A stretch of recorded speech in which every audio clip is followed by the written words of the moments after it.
بسم اللہ الرحمن الرحیم الحمدللہ والصلاة والسلام علی رسول اللہ۔ سورۃ آل عمران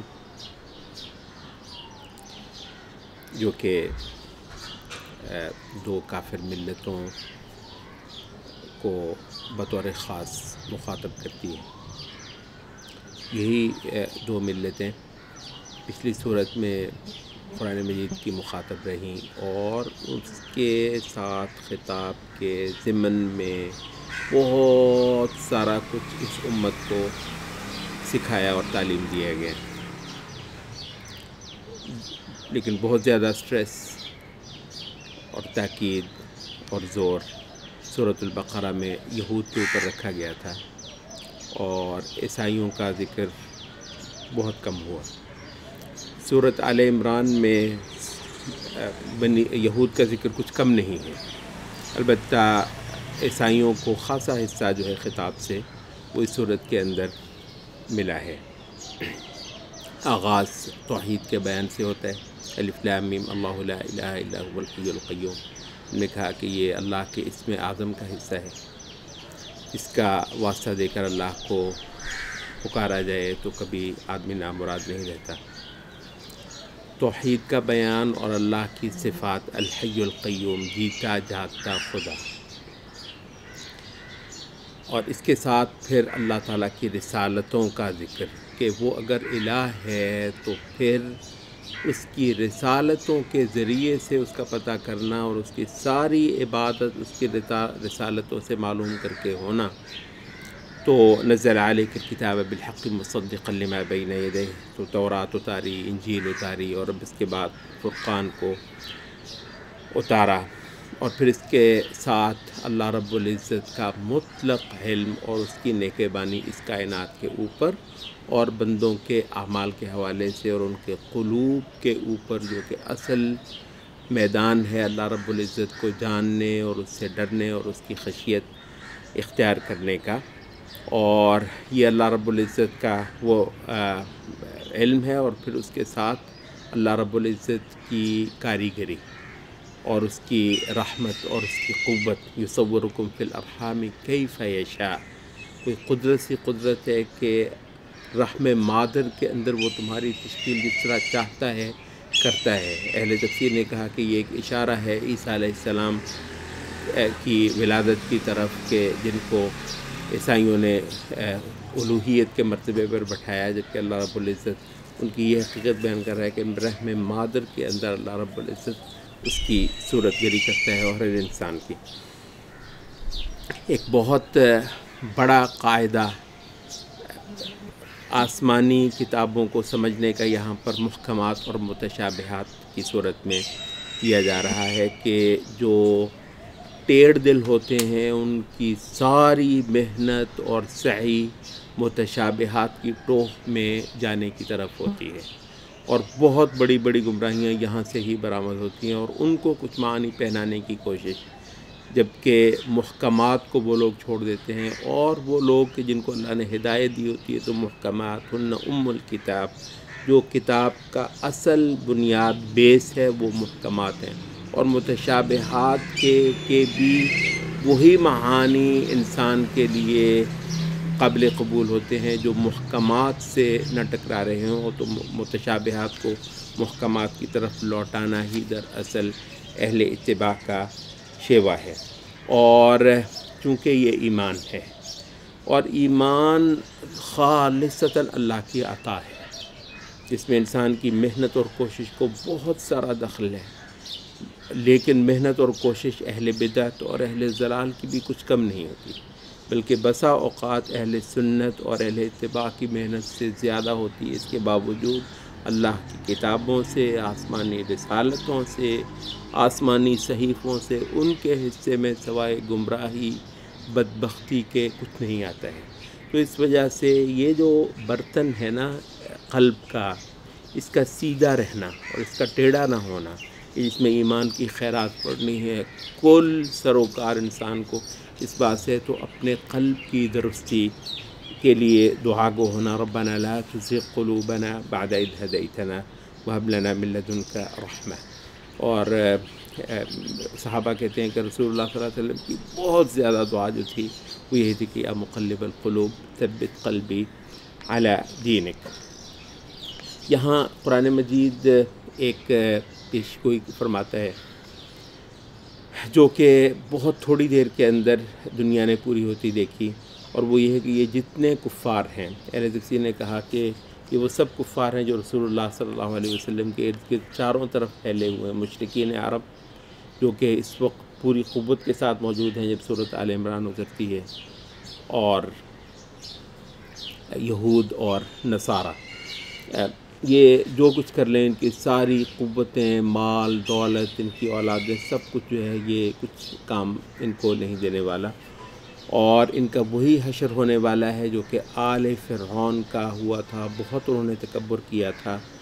اور لیکن جس طریقے سے آل فرعون کو غرق کر کے موسیٰ علیہ السلام کی رسالت کا ایک بہت بڑا ثبوت تحتی دنیا کو فراہم کیا گیا تھا، عین رسول اللہ صلی اللہ علیہ وسلم کے مد مقابل آنے والا، یہ کوئی ایک جماعت نہیں تھی جزیرہ عرب میں، ان ساری جماعتیں انہیں زور لگا لینا ہے کہ رسول اللہ صلی اللہ علیہ وسلم یہاں جیت کے جائیں گے، اور یہ چاروں شانے چت ہو کر رہیں گے۔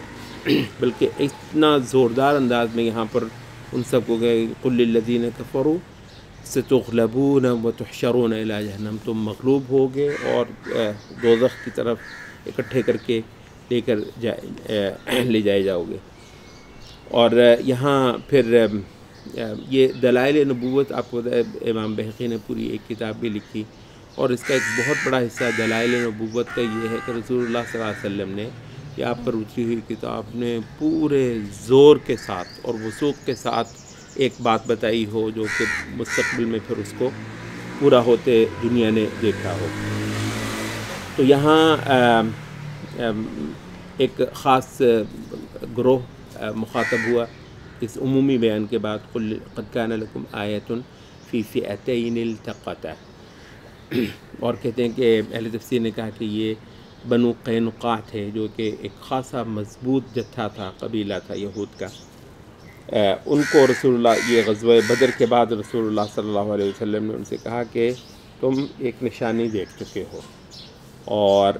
تم خبردار ہو جاؤ قبل اس کے کہ تمہارا حشر بھی وہی ہو جو کہ بدر کے مشرکین کا ہوا۔ تو انہوں نے بہت گھمنڈ میں آ کر کہا کہ ان کو لڑنا نہیں آتا تھا، اور تم نے ان اناڑیوں کو ہرا کر کچھ سمجھ لیا ہے کہ شاید تم سبھی کے ساتھ یہی کر لو گے، تم نے ابھی مرد دیکھے نہیں۔ سبحان اللہ، جو گھمنڈ دیکھیے، کہتے ہیں کہ تم نے ابھی مرد دیکھے نہیں۔ اور پھر کچھ تھوڑی ہی دیر کے بعد بنو قینقاع کی بستیاں اجڑتی دیکھی گئیں۔ یہاں ہم نے سورۃ البقرہ کے حوالے سے بھی کہا تھا، لیکن سورۃ آل عمران اعتقاد کو، ٹھیک ہے، اصول اعتقاد جو سورۃ البقرہ میں بیان ہوئے وہ سورۃ آل عمران کے اندر بھی چلتے ہیں، لیکن اس کے ساتھ اہل ایمان کو تلواریں تھمانا اور پوری قوت کے ساتھ ان کو میدان جہاد کے اندر اتارنا، یہ سورۃ آل عمران کے اندر موجود ہے، اور اللہ کے لیے اس جہان کو تج دینا، اس جہان کو پورے کے پورے کو دے کر اللہ سے آخرت مانگنا۔ اس کا کلائمیکس یہ ہے کہ انسان جہاد کرے، اور انسان اپنے یہ دنیا کا جو کچھ دنیا جس کے خواب دیکھتی ہے، یہ بالکل اس کے لیے اتنی معمولی ہو جائے کہ اس کو دے کر وہ اصل اللہ کی جو دولت ہے جب بہشت وہ سے لے۔ تو اس میں جو چیز ہے وہ معنی کیا ہے، وہ کچھ شہوات ہیں۔ شہوات عربی میں خواہشات اور رغبتیں اور مزے اور لذتیں ان کو کہا جاتا ہے۔ تو یہ کیا ہے، یہ عورتوں کی لالچ اور مال دولت کی، سونے چاندی کی، اعلیٰ اعلیٰ سواریوں کی، اور مربے اور جاگیریں، اور یہ لائف سٹاک، اور یہ بڑے بڑے ریوڑ جانوروں کے، کہا کہ یہ سارا کچھ جو ہے یہ دنیا کی ایک وقتی متاع ہے، جبکہ حقیقت کا ایک اعلیٰ ٹھکانہ وہ اللہ رب العزت کے پاس رکھا ہوا ہے۔ تو جو اصل مانگنے والے ہیں اللہ سے، وہ اس آخرت کو مانگتے ہیں۔ تو کیا میں تم کو خبر دے دوں کہ یہ جن چیزوں پہ دنیا مرتی ہے ان سے کہیں بہتر وہ باغات ہیں ہمیشگی کے جو رب العزت کے پاس ہیں، اور جن کے نیچے سے ندیاں بہتی ہیں، اور حسن ازواج مطہرہ۔ ہم نے پہلے بھی کہا تھا کہ حسن سب سے بڑا موضوع انسان کا ہونا یہ ہے اور رہے گا، لیکن اس کی صحیح تشفی جو ہے وہ اللہ کی بہشت ہی کروا سکے گی، اور اس سب سے بڑھ کر رضوان من اللہ، اللہ رب العزت کی خوشنودی۔ یہ کن لوگوں کو نصیبت ہوتی ہے؟ جو صبح و شام اللہ سے اس کی بخشش مانگتے ہیں اور اپنے گناہوں سے برات اور بیزاری کرتے ہیں، وہ جو صابرین و صادقین، وہ جو ڈٹ جانے والے، وہ جو اللہ کے ساتھ اپنی بولی ہوئی بات کو سچ کر دکھانے والے، اور اللہ کے آگے لمبے لمبے قیام کرنے والے، اور اپنے مال کو اللہ کے راستے میں لٹا دینے والے، اور صبح کو اٹھ کر یہ جو آخری پہر ہے راتوں کے آخری حصوں میں اٹھ کر اللہ سے استغفار کرنے والے۔ تو اللہ کی شان کیا ہے؟ شہد اللہ انہ لا الہ الا ہو، یہ اللہ خود شہادت دے چکا، اس کے فرشتے یہ شہادت ہیں، اور جس کو علم نصیب ہوا ہے اس کے منہ پر صرف ایک بات آئے گی، سب سے کائنات کی بڑی حقیقت انہ لا الہ الا ہو، اس کے سوا کوئی نہیں ہے جس کی طمع طلب کی جائے، جس کا خوف اور خشیت رکھی جائے، اور جس کی پوجا اور پرستش کی جائے، اور ڈنکے بجیں اور تعظیم ہو اور بڑائیاں ہوں تو اس کی صرف یہ ہے اصل اسلام۔ ان الدین عند اللہ الاسلام، دین اللہ کے ہاں اسلام ہے، ازل سے لے کر ابد تک، اور یہ جو اسلام ہے یہ آدم علیہ السلام سے لے کر اپنے وقت کی رسالت کے ذریعے سے ایک اللہ رب العزت کی عبادت اور اس کے لیے سر تسر تسلیم ہونا، پورے انسان کا انفرادی اجتماعی سطح پہ اللہ رب العزت کے تابع اور فرما بردار ہونا۔ تو اب یہ بات ہے، تو اس کو ان ساروں کے آگے رکھ دو۔ قل للذین اوتوا الکتاب والامیین اسلمتم، یہ جو اسلام ہے جو کہ اللہ کا تقاضا ہے بنی نوع انسان سے، کیا تم اس پر آنے کے لیے تیار ہو؟ اور یہ ہے الذین اوتوا الکتاب والامیین، یہ جو امی ہیں، جہان دو ہی ہے، یا تو اہل کتاب ہوگی کوئی قوم کوئی ملت، یا پھر وہ امی ہوگی، ان سب سے کہہ دو۔ اور حدیث کے اندر بھی آتا ہے کہ والذی نفسی بیدہ لا ما من یہودی ولا نصرانی من هذه الامتی لم يسمع بی، کہ جس بھی اس دور کے انسانوں میں سے کوئی یہودی کوئی عیسائی ایسا نہیں ہے کہ جس نے میرا سنا ہو ثم لم یؤمن بی الا کان من اہل النار، میرا سن لیا ہو اس نے پھر وہ مجھ پر ایمان نہیں لے کر آیا تو لازماً وہ دوزخی ہے۔ اور یہاں اہل کتاب کے وہ رویے، کتاب رکھی ہوئی ہے اپنے ہاں اور اس کے ٹھیکیدار بھی بنے ہوئے ہیں، اور اس کی بنیاد پہ لوگوں کو جنت کے سرٹیفکیٹ بھی دیے جا رہے ہیں، لیکن اس کتاب کے اوپر ان کے فیصلے نہیں ہوتے۔ أَلَمْ تَرَ الَّذِينَ أُوتُوا نَصِيبًا مِنَ الْكِتَابِ يُدْعَوْنَ إِلَىٰ كِتَابِ اللَّهِ لِيَحْكُمَ بَيْنَهُمْ، کتاب جو ہے وہ ان کے فیصلے البتہ نہیں کرتی۔ یہ بہت بڑا ظلم ہے کتاب رکھ کر یہ جو لوگ کرتے ہیں، اور یہاں پھر کچھ جھوٹی تسلیاں ہیں، اور وہ یہ ذالک بأنہم قالوا لن تمسنا النار الا ایاما معدودات، ہمیں تو آگ لگنی نہیں ہے، جنت ہمارے لیے بنی ہے، باقیوں کے لیے دوزخ ہے، ہمارے لیے جنت بنی ہے، اور اگر دوزخ میں جانا بھی پڑ گیا تو بہت تھوڑے دنوں کی بات ہے۔ وغرہم فی دینہم ما کانوا یفترون، دین کے اندر ان کو فریب دینے والی باتیں جو ہیں وہ آ چکی ہوئی ہیں۔ اور یہ جو ہے آپ ذرا یہ دیکھیے کہ قرآن مجید کے اندر قیامت کی منظر کشی کس قدر زیادہ اور پھیر پھیر کر اور دوہرا کر کی گئی ہے۔ فَكَيْفَ إِذَا جَمَعْنَاهُمْ لِيَوْمٍ لَا رَيْبَ فِيهِ، اور یہ وجہ ہے کہ جتنا کوئی قرآن پڑھنے والا ہوا اتنا اس کے سامنے قیامت، جواب دہی، خدا کے آگے اپنے اعمال پیش ہونے کے وقت سے بے حد و حساب ڈرنا، اور یہ دراصل توحید بھی ہے، یہ اللہ کی تعظیم بھی ہے، یہ اس کی بڑائی کا اعتراف بھی ہے، اور یہ انسانی گمراہیوں سے بچنے کے لیے ذریعہ بھی ہے۔ اور یہاں نبی صلی اللہ علیہ وسلم کو ایک دعا سکھائی گئی، قل اللہم مالک الملک تؤتی الملک من تشاء۔ یہاں پر امام ابن تیمیہ غالباً قتادہ کی تفسیر لے کر آئے ہیں، وہ کہتے ہیں ملک جو ہے بادشاہی، اس کی جو ایک تفسیر ہوئی ہے وہ نبوت سے ہوئی ہے، اور کہتے ہیں کہ جو نبوت میں انسانوں کا پیروکار ہونا ہوتا ہے نبی کا، وہ بادشاہی کی بھی اعلیٰ صورت ہے، چاہے وہ جس کو آپ اقتدار کہتے ہیں یا انتظامی مشینری کے اوپر آپ کا اختیار ہونا، وہ کسی وقت آپ کو نہ بھی ہو، تو نبوت دراصل ایک نوع کی بادشاہت ہے۔ فقد آتینا آل ابراہیم الکتاب والحکمت وآتیناہم ملکا عظیما۔ تو یہ جو ہے، یہ اللہ جب جتنی دیر کے لیے چاہا اس نے بنی اسرائیل کو دیے رکھا، پھر ان سے واپس لے لیا، اور پھر اس کے بعد رسول اللہ صلی اللہ علیہ وسلم کو اللہ رب العزت نے یہ عطا فرمایا۔ تو یہ اللہ کے فیصلے ہیں، اور اللہ کے فیصلوں پر راضی ہونا، کیونکہ وہ کہتے ہیں کہ یہ جو حسد ہے، اور یہ جو بغض ہے، اور یہ جو بغاوت ہے، اور یہ جو بغیم بینہم ہے، یہ دراصل کیا ہوتا ہے، اس کا بظاہر محال یہ ہوتا ہے کہ میں کسی انسان کو حقیر جانوں اور کسی انسان کو رد کروں،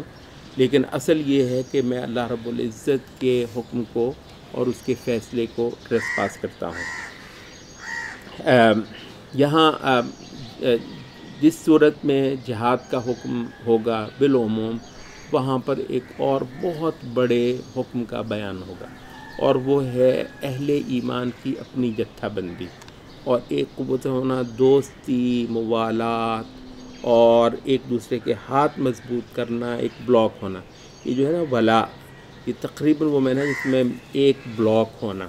مسلمانوں کا۔ اب آج بھی دیکھ لیجیے، اب مسلمانوں کا کوئی لیڈر کو تھوڑا بہت بھی جس کو دین کی طرف ہوتا ہے، تو وہ مسلمانوں کو ایک بلاک بنانے کی، یہ باقاعدہ آسمانی حکم ہے کہ وہ ایک بلاک بنے،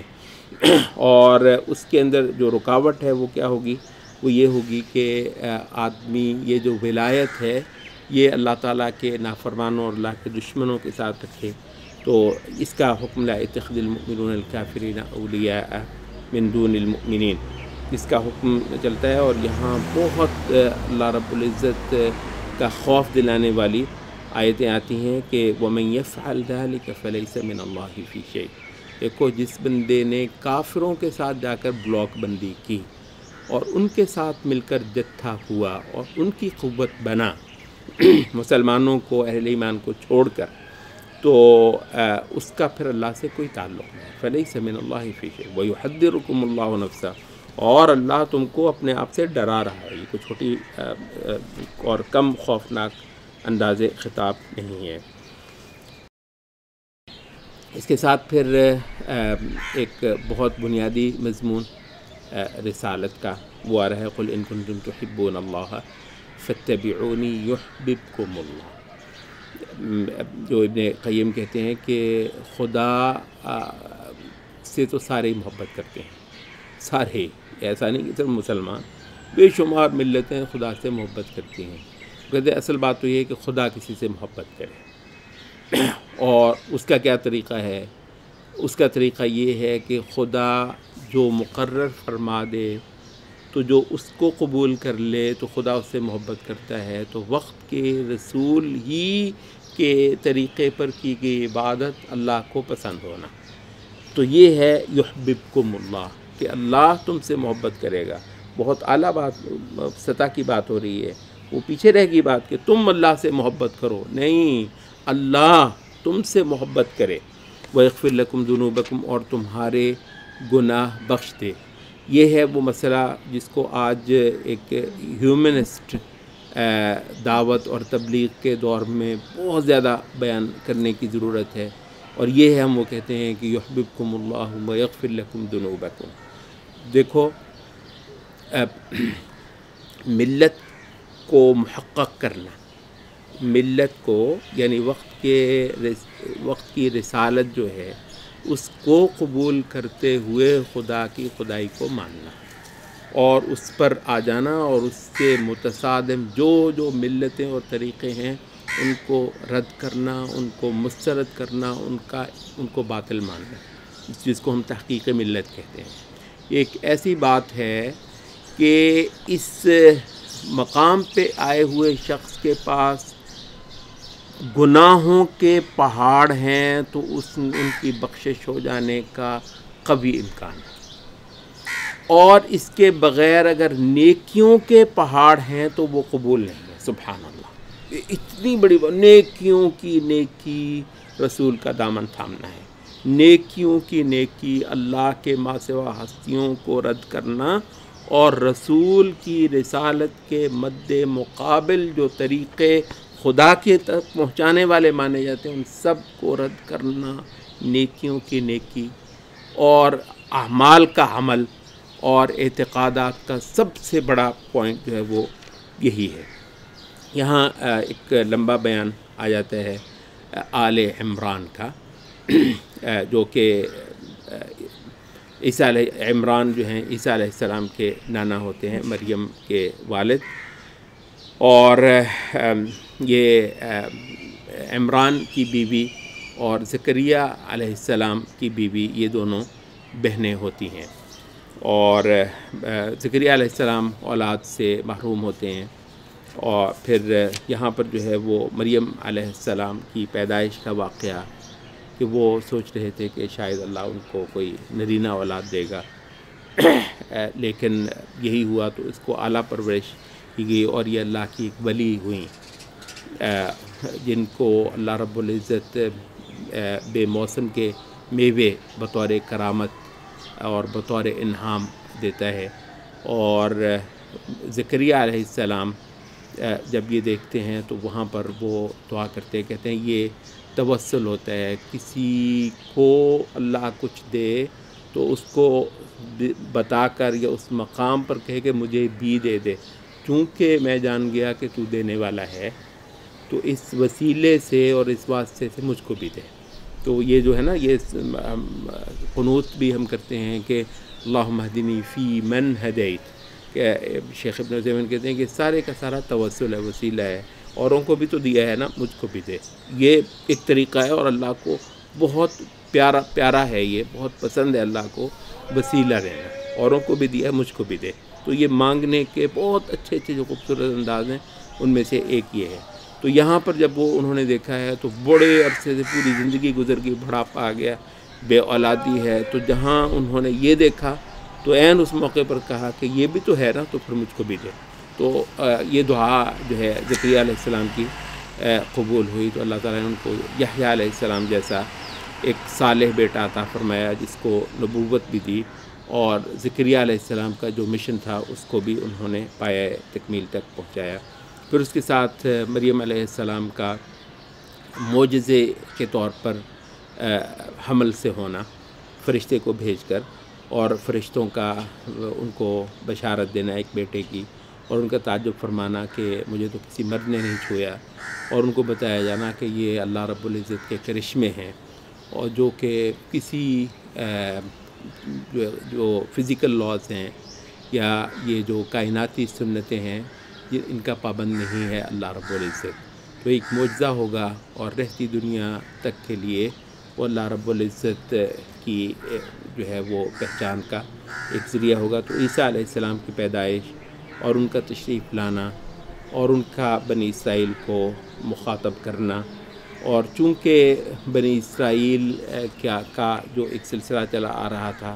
اس میں کچھ میجر چینجز ہیں جو عیسیٰ علیہ السلام کے رسالت کے ذریعے ان کے سامنے رکھی جا رہی ہیں، جن کا تکبر کر کے انہوں نے عیسیٰ علیہ السلام کے ساتھ کفر کیا، اور یہاں پر عیسیٰ علیہ السلام کا آسمان پر اٹھا لیا جانا اس کا بھی بیان ہوا ہے۔ اور وفد نجران کا ساتھ یہ ایک پس منظر میں بیان ہے، جو کہ عیسائی قوم تھی اور خاصی بڑی تعداد میں ان کے علماء اور ان کے بڑے وہ رسول اللہ صلی اللہ علیہ وسلم کے پاس سفر کر کے حاضر ہوئے تھے جہاں پر علماء یہود جو ہیں ان کے بھی ان کے ساتھ مناظرے ہوئے. تو جسے آپ یہ کہتے ہیں کہ 3 ملتیں جو ابراہیم علیہ السلام کی متبع ہونے کا دعویٰ کرتی ہیں، شاید یہ پہلا موقع تھا کہ اس بڑی سطح پر اور علماء کی سطح پر ان 3 ملتوں کا آمنا سامنا ہوا. ادھر رسول اللہ صلی اللہ علیہ وسلم ہیں اور ادھر وفد نجران جو کہ نصارہ ہیں ان کے علماء آئے بیٹھے ہیں، اور ادھر جو مدینہ کے یہود ہیں ان کے علماء ہیں وہ آئے بیٹھے ہیں. تو اس پر آپ کو یاد ہوگا سورۃ البقرہ میں بنی اسرائیل کا بہت لمبا ذکر اس کے ضمن میں ہم نے کہا تھا کہ رسول اللہ صلی اللہ علیہ وسلم کی رسالت کے جو بہت بڑے بڑے دلائل ہیں ان میں سے ایک یہ ہے سبحان اللہ، یعنی ایک بندہ نبوت کا دعویٰ کرے اور پھر وہ جا کر بیٹھے یثرب میں، مطلب ہے وہ معاذ اللہ کو جھوٹا ہوگا تو کہیں بھی جائے گا، یہاں ادھر کا رخ نہیں کرے گا. یہاں علماء یہود بیٹھے ہوئے ہیں، پورے جزیرہ عرب کو چھوڑ کر وہیں پر اللہ اپنے نبی کو بھیجتا ہے اور وہ وہاں پر ان کو دکھاتا ہے، اور پورے عرب کے ان کے ساتھ مناظرے جو ہیں وہ دیکھے جاتے ہیں. تو یہاں اہل کتاب سے جو خطاب کیا جا رہا ہے وہ ہے قل یا اہل کتاب تعالوا الی کلمۃ سواء بیننا وبینکم. یہ ایک بہت بڑا وہ ہے، یہ جو انٹرفیتھ ڈائیلاگ سن کے کان پک گئے ہیں. آج ہیومنزم کی ایک خاص پروڈکٹ تیار ہوئی ہے جس کا نام انٹرفیتھ ڈائیلاگ ہے. اب ڈائیلاگ جو ہے یہ ایک لفظ ہے جس کو حوار کہا جاتا ہے، اور اس کے لیے اردو میں مکالمہ چلتا ہے، اور عربی قرآن مجید کی جو اصطلاح ہے وہ ہے دعوت. دیکھیں کہاں یہ مکالمہ کا مطلب یہ ہے کہ ایک ایکول پوزیشن جو ہے وہ آپ نے قبول کر لی ہوئی ہے. تو بلا شبہ جو ہم کرتے ہیں دعوت دیتے ہیں، بیٹھتے اس میں بھی ہیں، عزت احترام اس میں بھی دی جاتی ہے، دعوت کے اندر بھی سنا ان کو جاتا ہے. اور لیکن یہ ہے کہ یہ بالکل ایک اور ہے کہ تم کو دوزخ سے بچانے کے لیے محمد صلی اللہ علیہ وسلم جہان کے اندر تشریف لائیں. این جس طریقے سے موسیٰ علیہ السلام اپنے عہد کے لوگوں کو دوزخ سے بچانے کے لیے آئے تھے، اور این جس طریقے سے عیسیٰ علیہ السلام دوزخ سے بچانے کے لیے آئے تھے، بعین ہی رسول اللہ صلی اللہ علیہ وسلم تم لوگوں کو دوزخ سے، تباہی سے، خدا کے غضب سے بچانے کے لیے آئے ہوئے ہیں. اب اس شے کا نام دعوت ہے. تعالوا آؤ الی کلمۃ سواء، وہ جو رسالتوں کا اصل مضمون ہے وہ بلا کیا ہے؟ اللہ نعبد الا اللہ ولا نشرک بہ شیئا. یہ جس کو کہتے ہیں کہ جی یہ مشترکہ اس پہ آ جانا، یعنی وہ کہیں کہ خدا کا بیٹا، اور ہم کہیں کہ ابھی بھی ہم نے کامنالٹیز نکالنی ہے، یعنی خدا کا بیٹا کہنے والے کے ساتھ کامنالٹیز نکالنی. کامنالٹیز کا مطلب نکالنے کا کیا مطلب ہے کہ وہ شرک بے شک کرتے رہیں، پھر بھی جو کوئی مشترک شے ہے اس کے بعد کون سی مشترک؟ اللہ نعبد الا اللہ ولا نشرک بہ شیئا، کوئی نہ کسی کی عبادت نہ کی جائے گی سوائے اللہ کے، کسی کو شریک نہیں کیا جائے گا اس کے ساتھ، اور ہم ایک دوسرے کو اپنا رب نہیں بنائیں گے. اور اگر اس پر آ جائیں تو ٹھیک، نہیں آتے تو صاف اعلان کر دو کہ ہم تو اسی اسلام پر ہیں. فقولوا اشہدوا بأننا مسلمون. اور جہاں تک ابراہیم علیہ السلام کی دعوے داری، ابراہیم ہمارا ہے، تو ابراہیم جو ہے وہ یہ یہودی اور عیسائی یہ جو شناخت ہے اس سے اوپر کی ایک ہستی ہوتی ہے، اور اس کے لیے آپ کو اسی انداز سے دنیا میں شرک کی نفی کرنی پڑے گی این جس طریقے سے رسول اللہ صلی اللہ علیہ وسلم اس جہان میں شرک کو مٹانے کی دعوت لیے کھڑے ہیں، جو کہ یہ عیسائیت کے ہاں دیکھی تک نہیں جا رہی. اور اس وقت کی جو یہودیت ہے اور عیسائیت ان کے ساتھ ہاں تو ما کان ابراہیم یہودیا ولا نصرانی، یہ ہے انٹرفیتھ ڈائیلاگ. ما کان ابراہیم یہودیا ولا نصرانیا ولکن کان حنیفا مسلما وما کان من المشرکین. یہ ہوتا ہے ابراہیم. بہت اونچی شے ہے جو یہودی یا عیسائی کیریکٹر جو ہے اس کے جس کے ساتھ جوڑا جا رہا ہے، اور سب سے زیادہ حق رکھتا ہے ابراہیم علیہ السلام کے ساتھ جڑنے کا، تو وہ ہیں جو اس کے اصل پیروکار ہیں. وَهَذَا النَّبِيُّ وَالَّذِينَ آمَنُوا، یہ نبی اور اس کے ساتھ ایمان لانے والے. وَاللَّهُ وَلِيُّ الْمُؤْمِنِينَ، اور اللہ بھی ولی، اللہ بھی جو ہے وہ انہی کا ہے، مومنوں کا ہی ہے. یہ اہل کتاب کے ہاں کہ ہاں بعض اچھی چیزیں اگر کوئی پائی گئی ہیں تو ان کو بھی تسلیم کیا گیا ہے اگلی آیات کے اندر۔ اس کے بعد نبیوں کو دیا جانے والا ایک میثاق بیان ہوا ہے، وَإِذَا أَخَذَ اللَّهُ مِيثَاقَ النَّبِيِّينَ لَمَا آتَيْتُكُم مِّن جب میں تم کو کتاب اور حکمت دے چکوں، پھر ایک رسول آئے تمہاری تصدیق کرنے والا، تو تم کو سب کو اس پر ایمان لانا اور اس کے ہاتھ مضبوط کرنے۔ تو محمد صلی اللہ علیہ وسلم کی رسالت جو ہے یہ آخری خاتمی رسالت ہے۔ موسیٰ علیہ السلام، جیسے کہ بعض حدیث پہ آتا ہے کہ موسیٰ علیہ السلام بھی اگر آئیں تو سوائے اس کے کہ محمد صلی اللہ علیہ وسلم کی اتباع کریں، کوئی اور جو ہے ان کا عمل نہیں ہوگا، اور کسی اور شے کہ ما وسعہ الا اتباعی، کوئی گنجائش نہیں ہوگی سوائے یہ کہ محمد صلی اللہ علیہ وسلم کی اتباع کریں۔ اور اچھا، اب اس اسلام سے جسے آج کوئی نبی بھی ہو تو اس کو یہی شریعت ماننی ہو، سبحان اللہ، اس کا اسٹیٹس جو ہے وہ کیا ہے؟ وہ ون آف مینی نہیں ہے، دی اونلی کا اسٹیٹس ہے۔ تو یہ وجہ ہے کہ وَمَن يَبْتَغِ غَيْرَ الْإِسْلَامِ دِينًا فَلَن يُقْبَلَ مِنْهُ، اتنی یہ بہت واضح بنیادی بات ہے جس کو آج کا انٹرفیس ڈائلاگ اپنی پوری مینٹیلٹی اور اپنے پورے پیکج اور اپنے پورے بیک گراؤنڈ کے ساتھ وہ لے کر آ رہا ہے۔ تو اس سے بالکل ہٹ کر ایک چیز ہے جس کی ہیمرنگ مسلمانوں کی عقول کے اندر کی جانا ضروری ہے کہ اسلام کے علاوہ کوئی شے اللہ مالک الملک کے ہاں بہتی دنیا تک کے لیے قبول نہیں ہے۔ اور جن لوگوں نے رسول کو پہچان لیا ہے، وَشَهِدُوا أَنَّ الرَّسُولَ حَقٌّ وَجَاءَهُمُ الْبَيِّنَاتُ وَاللَّهُ لَا يَهْدِي الْقَوْمَ الظَّالِمِينَ، یہ اس کے کفر ہونے میں کوئی شک ہی نہیں ہے کہ جو آج محمد صلی اللہ علیہ وسلم کی رسالت کو رد کرتا ہے۔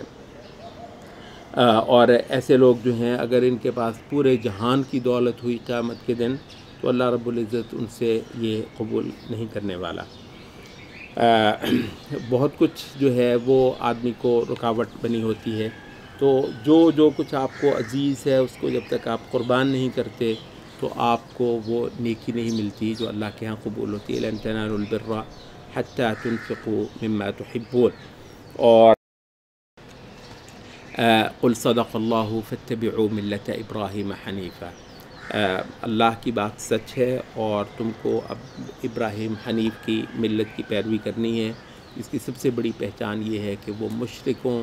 سے اس کا کچھ لینا دینا نہیں تھا، اور جب ابراہیم علیہ السلام کا ذکر آیا ہے تو پھر اس مرکز کا جو کہ اس کی پہچان بنا ہوا ہے روز ازل سے، ان اول بیت وضع للناس الذی ببکۃ مبارکا وہدی فیہ آیات بینات مقام ابراہیم، تو اسی کے اندر جو ہیں آیات بینات ہیں، مقام ابراہیم ہے، اور یہاں سے پھر وَلِلَّهِ عَلَى النَّاسِ حِجُّ الْبَيْتِ، اللہ کے اس گھر کا حج کرنا جو ہے ہر جہان کے انسان کے اوپر اللہ رب العزت نے فرض ٹھہرا دیا ہوا ہے۔ یہاں جو ہے وہ فضا یہاں سے شروع ہو جاتی ہے دوبارہ جہاد کے ایک ذکر کی طرف، اور جہاد اس امت نے کرنی ہے، اس کے لیے گنجائش نہیں ہے کہ وہ اپنے کان جو ہیں وہ کافروں کو دیں۔ یہاں ایک مبحث جو ہے وہ یہاں پر بھی بیان کیا جا رہا ہے، 3-4 رکوع آگے چل کر پھر بیان کیا جا رہا ہے، یا ایھا الذین آمنوا ان تطیعوا فریقا من الذین اوتوا الکتاب یردوکم بعد ایمانکم کافرین، اے ایمان والو، یہ جو اہل کتاب ہیں ان میں سے ایک گروہ کی باتیں اگر تم سنتے رہے اور ان کی مانتے رہے تو تمہیں مرتد کر دینے سے کم پر وہ نہیں ٹکنے والے، ایمان تمہارا ہر حال میں وہ چھین کر رہیں گے۔ یہ اور آگے بھی ہے، یا ایھا الذین آمنوا تطیعوا الذین کفروا یردوکم علی اعقابکم فتنقلبوا خاسرین، اگر تم ان کی باتیں مانتے رہے تو یہ تم کو تمہاری ایڑیوں کے اوپر واپس کروا کر چھوڑیں گے اور تمہارے پاس یہ اسلام نہیں رہنے دیں گے۔ یہ کافروں کی باتیں نہ سننا اور ان کی باتوں میں نہ آنا، یہ ان کی تفاسیر کے اندر کہا کہ ظاہر مدینے کے اندر بہت سارے مسلمانوں کا رہن سہن تو تھا کافروں کے ساتھ، اور یہ تو نہیں اسلام نے کہا کہ اگر وہ حربی تو نہیں تھے، حربی نہیں ہے، آپ کا پڑوسی ہے، آپ کا کاروبار میں آپ کے ساتھ بیٹھتا ہے تو ان کے ساتھ کھانا پینا رہن سہن کافروں کے ساتھ چلتا ہے، آج بھی چلے گا، آج بھی چلے گا، یہ کوئی اس طرح کا مسئلہ نہیں ہے۔ اور یہ جب ہم کہتے ہیں نا کہ کافروں کے ساتھ دوستی نہیں، تو اس کا مطلب یہ نہیں کہ آپ جب آپ نے دیکھنا ہے گھور کے دیکھنا ہے، اور نہیں، وہ حربی کافر جس کی جنگ ہے آپ کے ساتھ وہ ایک الگ بات ہے، ورنہ یہ ہے کافر کے ساتھ احسان بھی کرنا، کھلانا بھی، پلانا بھی، ہنسنا بھی، ہنسانا بھی، گپ شپ بھی چلتا ہے کافروں کے ساتھ، کوئی ایسا مسئلہ نہیں ہے۔ اچھا، لیکن وہ کہتے ہیں کہ اس میں جو معاملہ ہوتا تھا، اب اس طرح کے کلوز رہن سہن میں اب خاص طور پہ راتوں کو چوپالوں کے اندر گپ شپ لگتی، سارا کچھ ہے اس میں، وہ بھی آپ کو بہت سارا کچھ کہتا ہے، آپ بھی کہتے ہیں چلیں کرتے رہیں، لیکن اس میں کوئی ایسی باتیں جن کا تعلق دین سے ہوگا، جن کا تعلق قدروں سے ہوگا، جن کا تعلق جو ہے آپ کی ترجیحات سے ہوگا، آپ کی ترجیحات کو تو نہیں بدل سکتے، تو اس وجہ سے ان کے ساتھ رہن سہن بھی بے شک ہے اور رہنا ہے، لیکن چوکنا بہت رہنا ہے، ایسا نہ ہو کہ اس سے تمہارے ایمان، تو وہ کہتے ہیں کہ وہ کافروں کے ساتھ اٹھتے بیٹھتے ہوئے کچھ ایسی باتیں جن سے وہ آپ کو جہاد سے دور کر دیں گے اور آپ کو دنیا پیاری ہونے لگے گی، تو اس کا جو ہے وہ جو ایک انیشیل جو وجہ تھی وہ تو یہ تھی اس طرح کی آیات کی۔ لیکن اب وہ کہتے ہیں کہ یہ ہمارے کئی سارے اہل علم نے لکھا کہ یہ جو بھلا مانس، یہ کون صحابہ ہیں بھلا، یہ جن کو تاکید ہو رہی ہے کہ دیکھو ان کافروں کی باتوں میں نہیں آنا، کون کون ہیں، یہ صحابہ ہیں ماشاءاللہ، دین پڑھتے ہیں، رسول اللہ صلی اللہ علیہ وسلم کے زیر تربیت ہیں، اور ویسے تو یہ ہے کہ اس تربیت کے حصے کے طور پر ہی ان کو یہ بات بھی سکھائی جا رہی ہے کہ کافر سے سب کچھ نہیں لیا جاتا، کافر سے سارا کچھ نہیں سنا جاتا، اور اس کی ہر بات نہیں مانی جاتی۔ تو اہل علم نے کہا کہ آج کا جو مسلمان ہے جس کو نہ تو عقیدہ پڑھایا گیا ہے، نہ اس کو اس کی شریعت کا پوری طرح پتہ ہے، نہ اس کو جو ترجیحات اس کے دین کی ہیں وہ پوری طرح پتہ ہے، سنتا ہے روزانہ BBC، سنتا ہے روزانہ CNN جا کے، سنتا ہے روزانہ اس میڈیا کو جس کے اندر مطلب، اور آپ کیا خیال ہے، تھوڑے سے بھی جانتے ہیں، بہت بڑے بڑے دماغ ہیں، بہت بڑی سائنس ہے دماغوں کو کیسے کیپچر کرنا ہے، مطلب یہ تھوڑی ہے کہ وہ ایک بلیٹن آ جاتا ہے، وہ بھائی جو بلیٹن بناتے ہیں اور اس کے پیچھے اتنی بڑی بڑی ریسرچ ہے، اور دماغوں کو جکڑنے کے لیے ایسے ایسے زبردست حربے ہیں کہ جن پر جو ہیں وہ ہزاروں PhDs ہو چکی ہیں، پورا ایک پیکج ہے وہ بیچا جا رہا ہے، یہ انفارمیشن جس کو کہتے ہیں نا، یہ انفارمیشن کی پڑیوں میں ڈال کر بہت کچھ بیچا جا رہا ہے۔ تو یہاں جو ہے وہ عقل مسلم کو خبردار ہونا کہ یہ جو کچھ تم کو دے رہے ہیں اس کے اندر ارتداد بھی ہوگا، اس کے اندر رسول اللہ صلی اللہ علیہ وسلم سے دستبردار مسلمان ہو جائے، اس کی بھی بے شمار حربے موجود ہوں گے، تو ان ساری چیزوں سے بچ کر رہنا اور متنبہ رہنا یہ ضروری ہے۔ یہاں کہتے ہیں قرآن مجید کے جو نہایت خوفناک مقامات ہیں ان میں سے ایک ہے یا ایھا الذین آمنوا اتقوا اللہ حق تقاتہ، اللہ سے ڈرو جیسا اللہ سے ڈرنے کا حق ہے۔ یا تو مطلب جو بندہ سنجیدگی سے پڑھے گا وہ تو جھرجھری آ جائے گی اس کو، تو اللہ سے ڈرنا جیسے اس سے ڈرنے کا حق ہے، وہ کوئی ہستی ہے، کیا عظیم ہستی ہے، تو اس سے جیسے ڈرنے کا حق ہو تو بھلا یہ میرے لیے مطلب میں کہاں پہنچ سکتا ہوں وہاں تک۔ وَلَا تَمُوتُنَّ إِلَّا وَأَنْتُمْ مُسْلِمُونَ، اور دیکھو موت تمہیں آئے صرف اس حالت میں کہ تم اللہ کے فرمانبردار مسلم ہو۔ یہ بنیادی طور پر ایک مقدمہ ہے، اور جو حکم اس کے بعد آ رہا ہے وہ ہے جماعت المسلمین بنانے کا۔ یہ انشاءاللہ کبھی وقت ہو تو ہم اس مبحث کو زیادہ کھولیں گے۔ احادیث کے اندر جو ہے جہاں جماعت المسلمین کا ذکر ہے تو وہاں پر وَاعْتَصِمُوا بِحَبْلِ اللَّهِ جَمِيعًا، تو یہ جو جمیعاً ہے نا،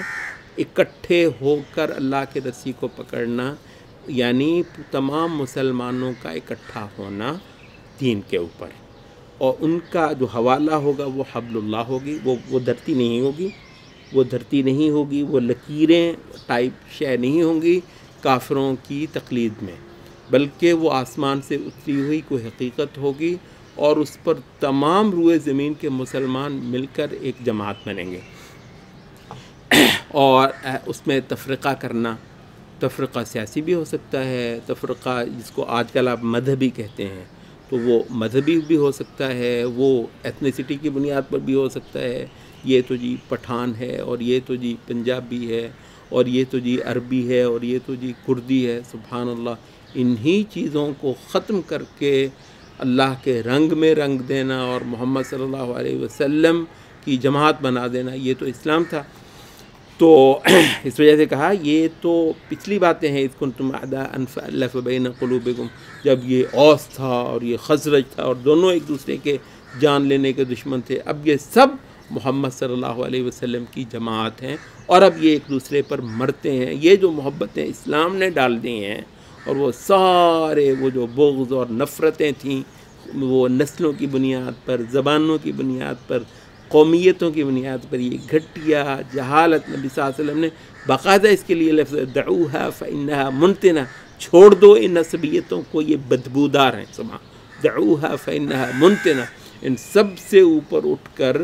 یہ رنگوں، نسلوں، ملکوں، وطنوں، سرحدوں سے اوپر اٹھ کر امت محمد صلی اللہ علیہ وسلم، اس کے بارے میں تھوڑے آگے چل کر وہ آ رہا ہے کنتم خیر امت اخرجت للناس، اس دھرتی کے اوپر پیر رکھنے والی سب سے اعلیٰ امت جماعت تم ہو، اس وجہ سے کہ اللہ کے نام لیوا.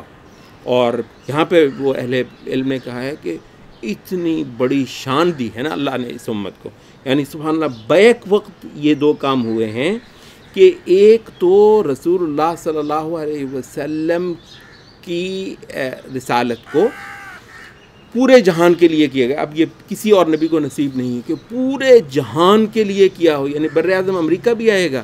آسٹریلیا بھی آئے گا، افریقہ بھی آئے گا محمد صلی اللہ علیہ وسلم کے مخاطبین میں. اچھا کہتے ہیں ایک طرف تو عالمیت اس رسالت کی اور دوسری طرف خاتمیت اس رسالت کی، یعنی محمد صلی اللہ علیہ وسلم کے ساتھ رسالت ختم ہو گئی ہے اور محمد صلی اللہ علیہ وسلم کے ساتھ رسالت پورے جہان کے لیے ہو گئی ہے. تو کہتے ہیں اب بیچ میں ایک بہت بڑی جو شے رہ جاتی ہے وہ کیا ہے؟ وہ ہے کہ محمد صلی اللہ علیہ وسلم کے تشریف لے جانے کے بعد وہ کام جو انبیاء کرتے تھے اب اس امت نے کرنا ہے، اب اس امت نے کرنا ہے. تو یہ شان جو ہے، یہ شرف، اسی وجہ سے ابن تیمیہ کہتے ہیں کہ اس امت کے جو صالحین ہیں اور اس امت کے جو داعی ہیں اور اس امت کے جو صدیقین ہیں ان کو ابدال کہا گیا ہے کہ یہ ابدال ہوتے ہیں. ابدال ریپلیس کرنے والے انبیاء کو، یعنی انبیاء کی جگہ اب یہ ہوتے ہیں اللہ کا نام لینے والے. اب دنیا میں اللہ کا نام جتنی عبادت کی جائے گی انشاءاللہ اس جہان کے اندر وہ اس امت کے دم سے ہوگی. جو اللہ کے ہاں عبادت قبول ہونی ہے اس کا کوئی ایک ذرہ بھی اب ایسا نہیں جو اس امت سے نکل کر ہو، تو اس امت نے پورے جہان کو کروانی. تو اس وجہ سے یہ امت اور اس کے وجود کو دوبارہ لے کر آنا، ان قوموں، قبیلوں، یہ چھوٹے چھوٹے جو آپ نے یونیفارم پہن رکھے ہوئے ان سے اوپر ہٹ کر نکل کر، تو یہ وجہ ہے وہ پیچھے کہ ان اول بیت وضع للناس للذی ببکہ، وہ جو خانہ کعبہ میں جو امت کھڑی ہوتی ہے نا ایک بڑی سطح پر، وہ اس پورے گلوب پر کھڑی ہوتی ہے، پورے جہان میں کھڑی ہوتی ہے. اور یہاں وَلْتَكُن مِّنكُمْ أُمَّةٌ يَدْعُونَ، اس امت کے اندر ایک امت کا وجود وہ ضروری ہے، جس کو اہل علم نے کہا کہ یہ طائفہ منصورہ ہے. یہ وہ لوگ ہیں کیونکہ امت ہے نبی صلی اللہ علیہ وسلم کی ظاہر ہے. ہر وہ شخص جو محمد صلی اللہ علیہ وسلم پر ایمان رکھتا ہے اور آپ سے محبت رکھتا ہے وہ ہے تو آپ کا امتی. لیکن یہ ہے کہ پتہ نہیں وہ غفلت ہے، سستی ہے، نہیں، اس امت کے اندر ایک امت، ایک جماعت ایسی ہے جن کے دم سے انشاءاللہ اس پوری امت نے اسلام پر کھڑے رہنا ہے. اور وہ ایسے لوگ ہیں کہ انہوں نے ہر قسم کے باطل کے ساتھ دو ہاتھ کرنا. یہ کیسے ہو سکتا ہے کہ کسی بھی دور کے اندر باطل کے ساتھ دو ہاتھ نہ ہو اور اسلام زندہ ہو اور اسلام کو کھڑا ہو؟ تو اس وجہ سے امت بے شک بہت بڑی ہے، لیکن اس امت کے اندر ایک جماعت، ایک طبقہ انشاءاللہ ایسا ہے جس کے دم سے رسول اللہ کی رسالت نے تر و تازہ رہنا، ایسے جیسے آج اتری ہے، اور ہر شے جو ہے وہ لوگوں کو دستیاب رہنی ہے، اور باطل کا منہ توڑا جانا ہے، اور عبادت کا جو کوئی نمونہ اور نقشہ ہے وہ ان کے دم سے نصیب ہوئے رہنا ہے. تو اس وجہ سے یہ ہے جو اعلیٰ شے ہے، سب سے زیادہ رسول اللہ صلی اللہ علیہ وسلم کے حقیقی وارث، طائفہ منصورہ، اہل السنہ وَلْتَكُن مِّنكُمْ أُمَّةٌ. اب منکم سے مراد کیا ہے؟ پوری امت. ان کے اندر سے تم میں ایک اور امت ہونی چاہیے. امت سے مراد جماعت، طبقہ، یأمرون بالمعروف وینہون عن المنکر، جو امر بالمعروف اور نہیں عن المنکر کا کام کریں گے. وَأُولَٰئِکَ هُمُ الْمُفْلِحُونَ، اور یہی ہیں جو اصل میں فلاح پانے والے ہوں گے. اور خبردار کیا جا رہا ہے کہ دیکھو تم سے پہلے جو بھی امتیں تھیں وہ ٹوٹے ہوئے، فرقے ہوئے، ٹولے ہوئے، تم اس بات سے خبردار رہنا۔ اور یہ وہ پوائنٹ ہے جہاں سے لوگوں پر لعنتیں برستی رہی ہیں قیامت والے دن کی۔ تو یوم تبیض وجوہ و تسود وجوہ، وہ دن ہوگا کہ جس دن کچھ کے چہرے سفید ہوں گے اور کچھ کے سیاہ جو ہیں وہ ان پر لعنت نحوست برس رہی ہوگی، اور سیاہ چہرے ان کے ہوں گے جو تفرقے میں پڑے ہوں گے، اور جن کے چہرے سفید ہوں گے ففی رحمت اللہ۔ یہ جو ہے اس کی تفسیر میں ابن کثیر حضرت عبداللہ ابن عباس رضی اللہ عنہ کا قول لے کر آئے ہیں، ابیضت وجوہہم ای وجوہ اہل السنہ والجماعہ، سفید روشن چہرے ہوں گے اہل السنہ والجماعہ کے، السنہ بمقابلہ البدعہ الاہواء، اور الجماعہ بمقابلہ الفرقہ۔ اچھا، یہاں دوبارہ پھر کیونکہ یہ تو جتھہ بندی، یہ قوت اور یہ امت کی جو اصل طاقت ہے اس کی نشاندہی ہوئی تھی، دراصل اس امت کے کردار کو سامنے لانے کے لیے وہ کیا ہے، وہ جہاد ہے۔ تو جہاد کا موضوع جو ہے وہ پلٹ آتا ہے، اور کچھ تذکرہ مسلمانوں کو اللہ کی اس نصرت کا کروایا جاتا ہے جو بدر کے دن اتری تھی، اور جس دن دنیا کے سارے جو کو پیمانے ہو سکتے تھے یہی کہتے تھے کہ مسلمانوں کے کی کوئی گنجائش نہیں ہے، اور یہ جیسے نا طاقت کا توازن، تو طاقت کا توازن تو یہی کہہ رہا تھا کہ قریش کے ہاتھ ہی میدان رہنے والا ہے، لیکن اللہ رب العزت نے مسلمانوں کو جو فتح دلائی اور جو کہ ایک نشانی تھی اللہ کی، تو اس کا ذکر کرنے کے بعد پھر یہ غزوہ احد کا ذکر ہے، ایک لمبا بیان اس کے اندر ہوتا ہے، اور غزوہ احد وہ غزوہ ہے جو سب سے کڑا وقت تھا مسلمانوں پہ۔ اس سے کڑا وقت جو ہے یہ وہ نبی صلی اللہ علیہ وسلم کہنے کہ مجھ پہ جو ہے وہ البتہ طائف والا دن اس سے زیادہ کڑا تھا۔ حضرت عائشہ نے جب پوچھا نا کہ احد سے بھی بڑھ کر کوئی، رسول اللہ نے کہا مجھ پر تو جو طائف والا دن تھا وہ کھڑا تھا۔ البتہ یہ ہے کہ اس میں تو رسول اللہ صلی اللہ علیہ وسلم تھے اور آپ کے ساتھ زید بن حارثہ تھے۔ البتہ یہ ہے کہ پوری جماعت جو ہے مسلمانوں کی تو اکٹھی پہ کوئی ایسا وقت ہے تو احد سے برا نہیں، اور اس کا جو سب سے زیادہ تکلیف دہ پارٹ تھا بھلا وہ کیا تھا کہ اس میں رسول اللہ صلی اللہ علیہ وسلم گرے تھے، اور یہ تھی کہ جس پہ صحابہ کے رونے جو ہے وہ نکل گئے، اور بے شمار صحابہ کو تو سمجھ نہیں آئی کہ ہم کیا کریں، کہ ایک نے تو کہا کہ اب ہونا رہ کیا گیا ہے، اور یہ خبر یہ پھیل گئی کہ رسول اللہ صلی اللہ علیہ وسلم شہید ہو گئے ہیں، دنیا سے کافروں کی تلواروں سے جو ہے وہ نبی صلی اللہ علیہ وسلم قتل ہو گئے ہیں۔ تو یہ کچھ دیر تک تو یہ پھیل گئی، اور کیونکہ آپ گر پڑے تھے اور بہت بری چوٹیں آئی تھیں، اور اسی لشکر کے اندر لوگ جو ہیں وہ یہ سمجھ رہے تھے، بہت تھوڑے تھے جو رسول اللہ صلی اللہ علیہ وسلم کے قریب تھے اور ان کو رسول اللہ صلی اللہ علیہ وسلم کی اس حالت کا علم تھا۔ اور یہ ایک مقام ہے جس پر قرآن مجید کا ایک خاص بیان آیا ہے۔ یہاں ہماری اس سیریز میں تو ظاہر ہے ہم سرسری چیزوں کو ہی لیتے چلیں گے، لیکن بہت بڑا ایک مبحث ہے، وما محمد الا رسول، کیا ہے، کیا مطلب کہ یہ سیاق کیا ہے؟ صحابہ یہ سن رہے ہیں کہ ان کے جو مطلب دلوں کا پہ راج کرنے والی جو ہستی ہے جن کے دم سے ان کا وجود ہے بطور مسلمان، کہ وہ مارے گئے ہیں، قتل ہو گئے ہیں۔ تو اس پہ کہا ہے وما محمد الا رسول، کیا ہے جو فإما أو قتل انقلبتم على أعقابكم، وہ اگر مر جائے یا وہ قتل کر دیا جائے تو کیا یہ جو تم کو اللہ نے دیا ہے ان کے ذریعے سے، یہ ایک بہت بڑا مبحث ہے۔ یعنی رسول اللہ علیہ وسلم کی تعظیم تو بہت اعلیٰ ہے، اس سے بڑھ کر کیا ہونا ہے، لیکن یہ ایک مینٹیلٹی ہے رسول اللہ صلی اللہ علیہ وسلم کی تعظیم، لیکن جو رسول اللہ نے دیا ہے اس کی کوئی تعظیم نہیں۔ مطلب وہی رسول اللہ صلی اللہ علیہ وسلم لا محالہ اپنے دنیا سے جانا ہے، لا محالہ جو احد میں قتل نہیں بھی ہوں گے تو بھی کچھ دیر کے بعد رسول اللہ صلی اللہ علیہ وسلم اس جہان سے تشریف لے جائیں گے، لیکن وہ شے ایسی چھوڑ کے گئے ہیں کہ قیامت تک کے لیے اس پہ مرنا ہے، اسی پہ زندگی ہے، اسی پہ موت ہے، ٹھیک ہے، اسی پہ جڑنا ہے، اسی پہ ٹوٹنا ہے، اسی کی بنیاد پہ پورے جہان سے بھڑ جانا ہے ہم نے۔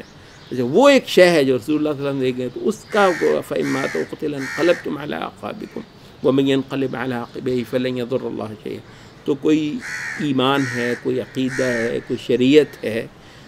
کوئی مشن ہے جو رسول اللہ صلی اللہ علیہ وسلم تم لوگوں کو سونپ کر گئے ہیں۔ تو اور اس میں جو ہے ایک بہت زبردست کردار وقت کے نبی کے دائیں بائیں کھڑے ہو کر لڑنے والے، وَكَأَيٍّ مِّن نَبِيٍّ قَاتَلَ مَعَهُ رِبِّيُّونَ كَثِيرٌ، ربیون اللہ والے کو مطلب کو منظر ہے کہ نبی ہو اور نبی کے ساتھ دائیں بائیں کچھ لوگ کھڑے اللہ کے دشمنوں کے ساتھ لڑ رہے ہیں۔ یہ ایک تو یہاں پر یہ جو ہے نا وہ تب ہمارے بہت سارے ائمہ اہل سنت نے کہا کہ صحابہ میں درجہ بندی ہے بلا شبہ، بہت اعلیٰ درجہ ہے یہ عشرہ مبشرہ کا، پھر عقبہ والوں کا، پھر بدر والوں کا، بے شک اس کہتے ہیں کم سے کم درجے کا بھی صحابی ہو جس کسی کو رسول اللہ صلی اللہ علیہ وسلم کے ہم رکاب ہو کر کافر، رسول اللہ کے مد مقابل جو کافر آیا ہوا اس کے ساتھ جا کر لڑنا نصیب ہے۔ رسول اللہ کے ہم رکاب ہونے کا ایک لمحہ اگر کسی کو میسر آیا تو بعد کا کوئی کتنا بھی بڑا ولی ہو اس کی گرد کے برابر بھی نہیں، کچھ بھی نہیں۔ تو جیسے وہ بعض ائمہ اہل سنت سے پوچھا گیا کہ جو عمر بن عبدالعزیز بہت بڑا کردار ہے ماشاءاللہ تابعین میں سے، کہ حضرت معاویہ کے مقابلے، انہوں نے کہا حضرت معاویہ کا ایک لمحہ جو رسول اللہ کے ہم رکاب گزرا ہے عمر بن عبدالعزیز کے مقابلے پر نہیں ہے، کچھ بھی کوئی بھی نہیں ہے، وہ کوئی شان سے ہے۔ وہ کہ من نبی قاتل معه ربیون کثیر، تو نبی کے ساتھ کھڑے ہو کر لڑے ہوئے ہونا، مطلب وہ نہیں ہے نبی کے ساتھ کھڑے ہو کر نمازیں پڑھی ہونا، یہ بہت مطلب قابل توجہ بات ہے، یعنی کوئی چھوٹی بات نہیں ہے کسی کو ایک نماز میسر آئی ہو نبی صلی اللہ علیہ وسلم کے ساتھ، نبی صلی اللہ علیہ وسلم کے پیچھے کھڑے ہو گئے، آپ کی آواز کانوں میں رس گھولنے والی کسی کو وہ سنی ہو، ایک نماز رسول، لیکن یہاں پر ذکر کیا ہو رہا ہے نبی قاتل معه ربیون، اللہ والے جو تلواریں سونت کر نبی کے ساتھ کھڑے اللہ کے دشمنوں سے لڑے ہوں۔ تو ایک یہ مطلب یوں سمجھ لیے ایک سکیچ ہے، یہ ایک سنیپ شاٹ ہے یہ سورۃ آل عمران کی۔ فما وهنوا لما اصابهم فی سبیل اللہ، جو کچھ بھی ان کے ساتھ ہوا انہوں نے ہمت نہیں ہاری، وما ضعفوا، نہ وہ کمزور پڑے، وما استکانوا، نہ وہ سست پڑے، ڈٹے رہے، واللہ یحب الصابرین۔ اور یہ ہے یعنی ایسی اعلیٰ عمل، اس سے بڑا عمل کوئی ہوگا بھلا؟ اچھا سبحان اللہ، کہتے ہیں یہ جو کلائمیکس ہے وہاں پر پھر عاجزی اللہ دے دے، اور ان کا پھر کیا وما کان قولہم، اس جگہ پر جا کر ایمان کی وہ چوٹی، اس پہ چوٹی پہ جا کر مانگا کیا؟ مغفرت، الا ان قالوا ربنا اغفر لنا ذنوبنا، خدا ہمارے گناہ بخش دے۔ مطلب یہ صرف ذوق والوں کو مطلب معلوم ہے کہ سب سے بڑی انسان کی شے خدا کے سامنے پیش کرنے کی عاجزی ہے، سب سے بڑی شے، یعنی یہ تھوڑی کہ کوئی شے کر لیا تو بندے نے کہا کہ خدایا میں نے یہ، نہیں خدایا کچھ کر نہیں سکا ہوں، تو جو سب سے بڑی شے ہے تو وہ یہی ہے۔ تو اس جگہ پہ انہوں نے جا کے یہ کہا کہ وما کان قولہم الا ان قالوا ربنا اغفر لنا، خدایا ہمارے گناہ بخش دینا۔ یہ نبی کے ساتھ کھڑے ہو کر جو ہم یہ کچھ کر پائے ہیں، وہ اسرافنا فی امرنا،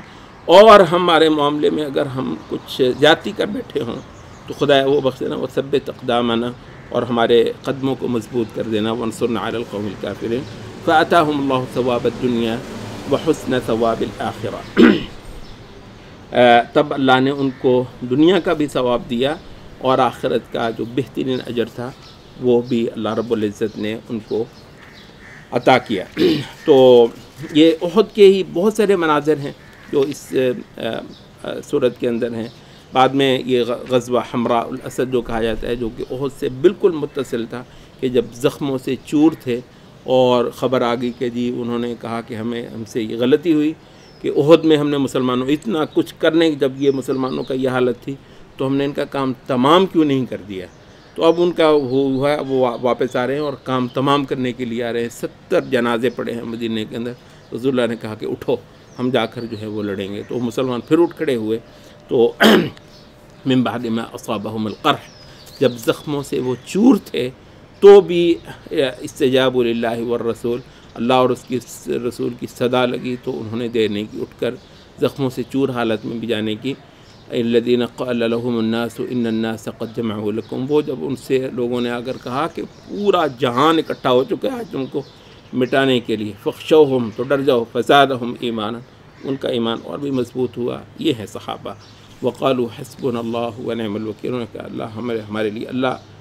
بہت کافی ہے اور بہت زبردست کارساز ہے۔ تو پھر جب کافروں نے یہ دیکھا تو الٹا وہ بھاگ گئے، فانقلبوا بنعمت من اللہ، اور صحابہ جو ہے وہ اپنے کامیابی اور ثابت قدمی کے جھنڈے گاڑ کر اللہ کے نعمت سے یہ لوگ جو ہیں وہ واپس آئے۔ یہ اتنا زبردست جہاد سے لبریز صورت ہے، یہ جہادی مواقف سے، شجاعت کی داستانوں سے اور صبر اور استقامت سے لبریز یہ صورت، اور نفاق سے جو ہے کے حوالے سے بھی یہاں پر خاصا کچھ جو ہے وہ بتایا گیا، یا اس کا بھی ایک جو ہے وہ ہم ذکر کرتے چلے جاتے ہیں۔ وہ وَلِيَعْلَمَ الَّذِينَ نَافَقُوا وَقِيلَ لَهُمْ تَعَالَوْا قَاتِلُوا فِي سَبِيلِ اللَّهِ أَوْ ادْفَعُوا، یہ سارا کچھ جو احد میں ہوا یہ اس لیے بھی تھا وَلِيَعْلَمَ الْمُؤْمِنِينَ، ایک تو یہ کہ اللہ جان لے کہ اصل مومن کون ہیں ان میں سے، وَلِيَعْلَمَ الَّذِينَ نَافَقُوا، اور یہ بھی جان لے کہ منافقین کون ہیں۔ وَقِيلَ لَهُمْ تَعَالَوْا قَاتِلُوا فِي سَبِيلِ اللَّهِ، ان سے کہا گیا کہ آؤ اللہ کے راستے میں قتال کرو، اب اس سے بڑھ کر کیا ہے، رسول اللہ میدان میں جا اترے ہیں۔ اچھا، یہاں پر جو بہت قابل غور بات ہے وہ ہے، یہ تو ہے کہ جی آؤ لڑو، نہیں، اور بھی ایک شے ہے، او ادفعوا، چلے دفع ہی کر دو۔ اس کی تفسیر میں کہا کہ ادفعوا سے مراد کیا ہے، وہ یہ ہے کہ اگر نہیں بھی لڑنا تو صرف مسلمان فوج کی رونق بڑھا دو، مسلمان صرف ساتھ کھڑے ہو کر نفری بڑھ جائے گی تو تھوڑا سا جو ہے وہ دشمن وہ ڈر جائے گا، خوف میں یہ اتنے ہیں، یہ اس کا اثر ہوتا ہے، یہ جی یہ اتنے ہیں، تو صرف اپنا ساتھ ظاہر کر دو، ادفعوا، تو اس پر بھی وہ آمادہ نہ ہوئے۔ منافقین تھے جو منافقین، اور موقع اس وقت تو تھا کہ اسلام کو جو ہے وہ اکیلا تنہا اگر چھوڑ دیں تو ہو سکتا ہے یہ مراد پوری ہو جائے کہ اسلام دنیا سے مٹا دیا جائے، اس وجہ سے انہوں نے تو اپنا وہ موقع تھا وہ لیا، لیکن ان کو جو بتایا جا رہا ہے کہ وہ ادفعوا، ہم یہ کہتے ہیں کہ اس کے اندر بہت کچھ ہے کمزور مسلمانوں کو بتانے کے لیے کہ بسا اوقات تمہارا صرف بھرم رکھ لینا نا، بھرم رکھ لینا، کوئی ہو سکتا ہے کسی کو اللہ توفیق دے، کسی کو اللہ یہ بہادری دے دے کہ وہ میدان میں جا اترے، تو کم از کم کسی نہ کسی انداز میں اس کی تائید، اس کا بھرم رکھ لینا بسا اوقات جو ہے وہ ہو سکتا ہے تمہاری بخشش کا ذریعہ بن جائے، اور تم اللہ کے ہاں اس سے ہم نے یہی شے کہ خدایا وہ تو نہیں کر سکا جو کہ حق تھا کرنے کا، لیکن یہ ہے کہ چلے یہ تو ہم نے کر لیا، بلکہ اس کے جو الٹ ہوتا ہے وہ بالعموم یہ ہوتا ہے کہ اس کو ففتھ کالم کہتے ہیں کہ سب سے زیادہ جو ہے وہ دائیوں پر برسنے والے، ان کی غلطیاں نکالنے والے، جس نے میدان میں اترنا ہے، وہ کہتے ہیں کہ یعنی جس نے میدان میں اترنا ہے غلطیاں اس نے ہی کرنی ہیں۔ اب یہ کہ غلطی کو غلطی نہ کہا جائے تو ہمارے دین کی تعلیم ہی نہیں ہے نا، کوئی ہو، ہمارا زید ہو، بکر ہو، یہ جماعت ہو، وہ جماعت ہو، جس نے کوئی غلطی کی ہے اب اس کی غلطی کو غلطی نہ کہیں، یہ تو ہمارے دین کی تعلیم نہیں ہے، لیکن یہ ہے کہ جس نے میدان میں اترنا ہے اس نے غلطی۔ اچھا، تم یہ مطلب گھر میں بیٹھ کر پورے جہان کے کیڑے جو ہیں وہ نکالنا بہت آسان ہے، کی بورڈ پکڑ کر یہ اس میں یہ، اس میں یہ، اس میں یہ، اور وہ اس آئیڈیلزم کے مطابق شاید قیامت تک کوئی شے نہ آنی ہے، نہ آنے والی ہے۔ تو اس وجہ سے یہ جو ایک شے ہے مسلمان کمزور قسم کا، وہ بھی کچھ نہ کچھ دین کی نصرت کر سکتا ہے، کوئی اور اٹھ کھڑا ہوا ہے تو کم از کم کوئی کلمہ خیر، کوئی سپورٹ کی بات، کوئی حمایت کی، کوئی تائید کی، کوئی شور، کوئی اس طرح کی کوئی اس کا جو ہے وہ عزت رکھ لینے والی بات کر دینا، ہو سکتا ہے اللہ کے ہاں قیامت کے روز پیش کی جا سکے۔ اور اس صورت کے آخر میں ایک بہت اچھی مناجات جو ہے وہ ذکر ہوئی ہے۔ سبحان اللہ، ایسے لوگوں نے جنہوں نے جہاد کیے ہیں وہ پھر جب اللہ کے آگے گڑ گڑاتے ہیں اور وہ اللہ سے اس کی رحمت مانگتے ہیں